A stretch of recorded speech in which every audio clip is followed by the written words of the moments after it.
speaker, your times begin now. वंदे वंदे झाकोलू का गुड़ खाना, झाकोलू का गुड़ खाना और नहर में नहाना, बाजरे की रोटी और बथुए का साग बनाना, जहां लाकेबाजी कुश्ती की और कबड्डी का खेल जरवाना, जहां राम राम में भी एक राम मारो और एक थारा होना, वही मेरे घरवाला ने बोली है कि बेटी जब तक थारी बातों में दम है, जब तक थारी बातों में दम है तब डट के खड़े रहिए। सभी को वंदे मातरम। मेरा नाम दीपिका शर्मा है और मैं स्कूल ऑफ एनवायरमेंटल साइंसेज से JNU में अखिल भारतीय विद्यार्थी परिषद की वाइस प्रेसिडेंशियल कैंडिडेट हूँ। आप सभी को मेरा नमस्कार, राम राम और सभी को मैं इस्तकबाल देती हूँ और दिल से प्रणाम करती हूँ। आप सभी को मैं बताना चाहती हूँ कि इस बार के इलेक्शन बहुत ही ऐतिहासिक है। वो क्यों है? क्योंकि इस बार 90% छात्रों को इलेक्शन JNU का देखा ही नहीं है। उनको मैं ये बताना चाहती हूँ कि मैं तहे दिल से सौभाग्यशाली हूँ कि मुझे आप सभी का प्रतिनिधित्व करने का मौका मिल रहा है। आपको मैं बताना चाहती हूँ कि अखिल भारतीय विद्यार्थी परिषद से लड़ने का जो मुझे मौका मिला है, मैं उसके लिए बहुत सौभाग्यशाली हूँ। JNU के स्टूडेंट बहुत ही JNU के स्टूडेंट को ये समझने की जरूरत है कि वो बहुत ही अनफॉर्चुनेट है, क्योंकि उनको जो यूनाइटेड लेफ्ट का JNU का ये छात्र संघ मिला है, ये बहुत ही निकम्मा और नाकारा है। Committee member two please stop the time. ये JNU के किसी भी मुद्दे पर कोई काम नहीं करता है। आप सबको ये समझना होगा।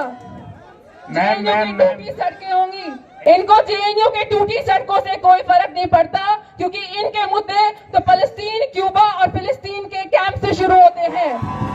इनको सिर्फ हमास और तालिबान की चिंता है, इनको JNU के छात्रों की कोई चिंता नहीं है। आपको मैं बताना चाहती हूँ कि मेरे जैसी साधारण लड़की जब इस कैंपस की 4 दीवारों में शोध करने आती है, तो मुझे और उन अन्य लड़कियों को डर लगता है कि लेफ्टिस्ट यूनिटी के यूनियन के ये दहेशी दरिंदे जो घूमते हैं और लड़कियों का पोचिंग करते हैं और उनको ऑब्जेक्टिफिकेशन करते हैं। मुझे याद आती है शोभा मांडी, जिनकी पढ़ी है मैंने डायरी। जैसे नक्सल कैंप से उठ के ये कैंपस में आते हैं और यहाँ पे छात्रों का शोषण करते हैं, अपने सो कॉल्ड कॉमरेड्स का सेक्सुअल मोलेस्टेशन करते हैं। न जाने कितने अकबर चौधरी अनमोल रतन को पैदा करते हैं और हमें सिखाते हैं पाठ ऑपरेशन का, हमें सिखाते हैं इंक्लूसिवनेस का, हमें बताएंगे फेमिनिज्म क्या होता है। ये सारे सूडो फेमिनिस्ट। मैं आपको बताना चाहती हूँ, ये अकबर चौधरी और अनमोल रतन से न जाने कितने प्रसन्ना पैदा होते हैं जो अपने साथ आई नॉर्थ ईस्ट की लड़की का सेक्सुअल मोलेस्टेशन करते हैं सो कॉल्ड सेफ कैंपसेस में।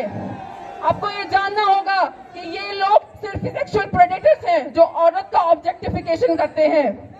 ये हमें बताएंगे कि JNU कैसे चलता है, जबकि यहाँ की सेफ्टी इन्होंने खाक में मिला रखी है। मैं आपको बताना चाहती हूँ कि JNU में इन लोगों ने मैनिफेस्टो के नाम पे सिर्फ एक ही चीज लिखी है कि हमें वोट दो वरना ABVP आ जाएगा। ये कोई मैनिफेस्टो नहीं होता है, इनके मैनिफेस्टो के नाम पे सिर्फ एक काला कागज है। आपको मैं बताना चाहती हूँ कि ये लोग वायलेंस की बात करते हैं। वायलेंस की बात मैं आपको बताती हूँ वायलेंस क्या होता है।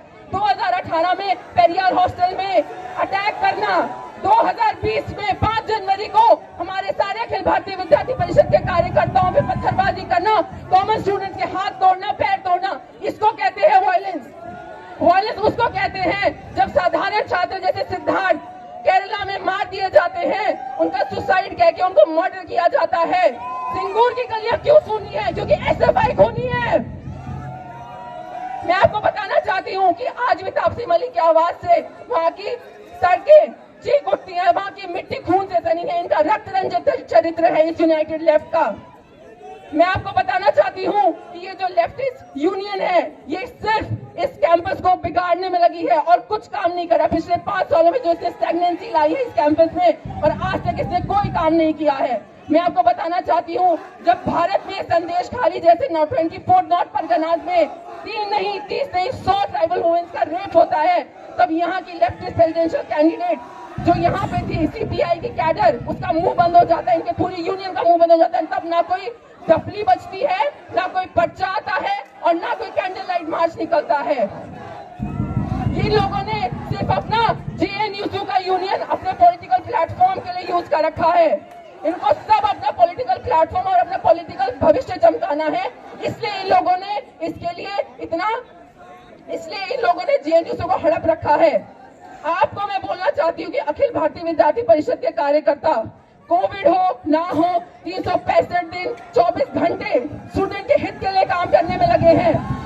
चाहे वो ऋतुमती अभियान हो, चाहे वो बैग डिस्ट्रीब्यूशन हो, बस्ती की पाठशाला हो, छात्र हितों के लिए कार्य करने हो, अखिल भारतीय विद्यार्थी परिषद का हर छात्र कैसी भी मौसम हो, कैसी भी महामारी हो, हमेशा स्टूडेंट के हित के लिए लगा हुआ है। यहाँ पे आपको जानना होगा कि अखिल भारतीय विद्यार्थी परिषद ने आज तक कैंपस में ये बोलते हैं ना कि मैनिफेस्टो में ये लिखते हैं ना कि एक अखिल भारतीय विद्यार्थी परिषद को वोट मत दो। मैं आपको बताती हूँ, अखिल भारतीय विद्यार्थी परिषद ने 1990s में जीएस कैश की स्थापना की थी। यहाँ पे जीएस कैश कैंपस में इसलिए आ पाया क्योंकि एबीवीपी का एसएल का एक्टिविस्ट वहाँ पे इन्वॉल्व था। 2015 में 2000 में हम जब आए तो यहाँ हॉस्टल बने, यहाँ पे ई रिक्शा आई, यहाँ वाईफाई आया। बैराक हॉस्टल हम एस्टैब्लिश किया, उसी का फीता हम इस बार आके काटेंगे जब हम एबीवीपी भारी मतों से जीतेंगे। आपको मैं बताना चाहती हूँ कि अखिल भारतीय विद्यार्थी परिषद जब इस कैंपस में वापस आएगा तो वो स्कूल इंफ्रास्ट्रक्चर पे काम करेगा। इनको साइंसेस से भी कोई मतलब नहीं है। मैं खुद साइंसेस से आती हूँ और मैं देखती हूँ कि साइंस को इन्होंने कैसे नेगेटिव कर रखा है। इसको साइंस को ये लोग देखते ही नहीं है क्योंकि इनको डेवलपमेंट से कोई मतलब ही नहीं है। ये लोग एक नंबर के डिस्ट्रक्टिव हैं। इन्होंने सिर्फ डिस्ट्रक्टिव काम कर रखे हैं, इन्होंने कंस्ट्रक्टिव कुछ भी नहीं किया हुआ है। साइंसेस के नाम पे इनको कोई फंडिंग से मतलब नहीं। आपको मैं बताना चाहती हूँ 498 करोड़ का बजट कैंपस के लिए आया था 2019 में। हमारे प्रेसिडेंशियल कैंडिडेट 2019 में जो थे उन्होंने प्रॉमिस किया था मैनेजमेंट और इंजीनियरिंग के हॉस्टल बनेंगे और वो फंड एबीवीपी के संघर्षों से इस कैंपस में आया था। पर क्या हुआ, जेएनयू यूनियन इनकॉम्पिटेंट है, इसलिए वो कभी आया ही नहीं, यहाँ पे लागू ही नहीं हो पाया, डिस्ट्रीब्यूट ही नहीं हो पाया। वरना यहाँ की जो डेवलपमेंट है वो वर्ल्ड क्लास होती, उसमें इंफ्रास्ट्रक्चर होता, लैब बनती, सीआईएफ बनता। पर आपको इससे मतलब ही नहीं है क्योंकि साइंस स्टूडेंट आज भी school of environmental sciences Chandrayaan और मंगलयान के प्रोजेक्ट कर रहा है। पर इन लेफ्टिस्टों को SSS और SIS की बिल्डिंग के पीछे भारत तोड़ने का ही नारा लगाना है। लोग चांद पे पहुंच गए, मंगल पहुंच गए, पर इनको फिलिस्तीन और देश विरोधी नारे लगाने से फुर्सत ही नहीं है। क्या आप चाहते हैं ऐसे लोगों को चुना जाए दोबारा से जेएनयू के लिए? मैं बोलना चाहती हूँ 2015 में हॉस्टल कैंपस प्लेसमेंट वाईफाई हमारा नारा था और हमने वो करके दिखाया 2015 में। और मैं कहना चाहती हूँ कि अगर इस बार फिर से आप हमें जिताइए, हमें भारी मतों से एबीवीपी को वापस लाइए तो आप देखेंगे जेएनयू क्या वर्ल्ड क्लास सोसाइटी बन जाएगा, वर्ल्ड क्लास यूनिवर्सिटी बन जाएगा। आपको देखना चाहिए कैंपस के लिए हम काम करेंगे। हमारा पूरा पैनल उमेश चंद्र मेरा for president, Deepika for vice president.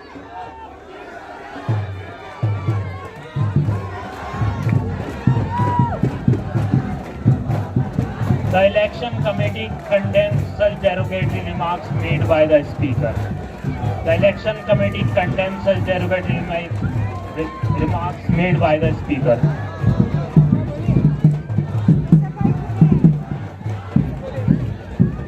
Question time for Abhijit Ghosh ends now.